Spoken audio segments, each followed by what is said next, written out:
نحمدہ و نصلی علی رسولہ الکریم۔ آج جی قسط نمبر 8 ہے حیدری ریسرچ سینٹر پنجاب پاکستان کے پلیٹ فارم سے۔ جیسے کہ آپ تمام حضرات کو معلوم ہے کہ 13 رجب مولا علی سرکار کی ولادت کی تاریخ ہے، اس حوالے سے ہم گفتگو کر رہے ہیں اور حیدری دارالفتہ علیہ سنت کے کاغذات بھی جاری کر رہے ہیں۔ بھائی آج ہم مولا علی سرکار کے علم کے حوالے سے گفتگو کر رہے ہیں کہ اللہ رب العزت نے مولا علی سرکار کو کتنا علم عطا کیا تھا۔ اب اس حوالے سے ترمذی شریف باب مناقب علی جلد نمبر 5، مسند احمد بن حنبل جلد نمبر 2، ہلیۃ الاولیاء جلد نمبر 1 میں حدیث موجود ہے۔ علی قال قال رسول اللہ صلی اللہ علیہ وسلم انا دار الحکمت و علی بابها۔ نبی کریم علیہ السلام نے فرمایا میں حکمت کا شہر ہوں اور علی اس کا دروازہ ہے۔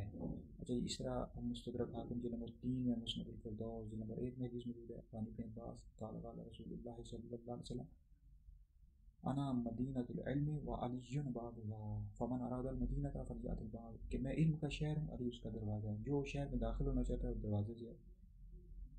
اسی طرح طبقات کبریٰ جلد نمبر 2 میں روایت موجود ہے حضرت ابو طفیل سے، قال علی مولا علی سرکار نے فرمایا سلونی عن کتاب اللہ، مجھ سے کتاب اللہ یعنی قرآن پاک کے بارے میں، کتاب اللہ کے بارے میں سوال کرو۔ فإنه ليس من آیۃ الا وقد عرفت بلیل ام بنہار فی سہل ام فی جبل، یعنی قرآن پاک کی کوئی ایسی آیت نہیں ہے جس کو میں نہیں جانتا جو رات میں نازل ہوئی یا دن میں نازل ہوئی، میدان میں نازل ہوئی یا پہاڑ میں نازل ہوئی۔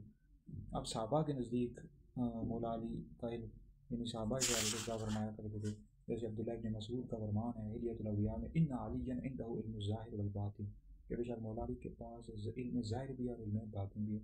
ام المؤمنین سیدہ طیبہ طاہرہ عابدہ زاہدہ عائشہ صدیقہ رضی اللہ تعالیٰ عنہ فرماتی ہیں علی عالم الناس بالسنہ، علی سنت کا سب سے زیادہ علم رکھنے والے تھے لوگوں میں۔ تاریخ مدینہ دمشق یہ نمبر 45۔ اس حوالے سے بشمار روایات موجود ہے کہ مولا علی سرکار کو اللہ رب العزت نے بہت زیادہ علم عطا کیا تھا۔ البتہ اس حوالے سے یاد رکھیں کہ اہل سنت کا یہ عقیدہ ہے کہ نبی کریم علیہ السلام کی امت میں جو سب سے بڑے عالم ہیں وہ افضل البشر بعد الانبیاء حضرت سیدنا ابوبکر صدیق رضی اللہ تعالیٰ عنہ، پھر اس کے بعد مراد مصطفیٰ حضرت سیدنا عمر بن خطاب فاروق اعظم رضی اللہ تعالیٰ عنہ، یہ دونوں بزرگ جو حضرت ابوبکر صدیق اور حضرت عمر ہیں مولا علی سے بڑے عالم تھے۔ ٹھیک ہے، یہی اہل سنت کا عقیدہ ہے، اس کا منکر تفضیلی شیعہ ہے۔ بعض لوگ ایسے ہیں جو شیعوں کی ترجمانی کرتے ہیں، اہل سنت میں گھسے ہوئے ہیں، جاہل کے خطیب، تو وہ اس طرح کی باتیں پھیلاتے رہتے ہیں کہ مولا علی سرکار جو ہے شیخین سے بھی بڑے عالم تھے۔ ہرگز بھی اہل سنت کا عقیدہ نہیں ہے۔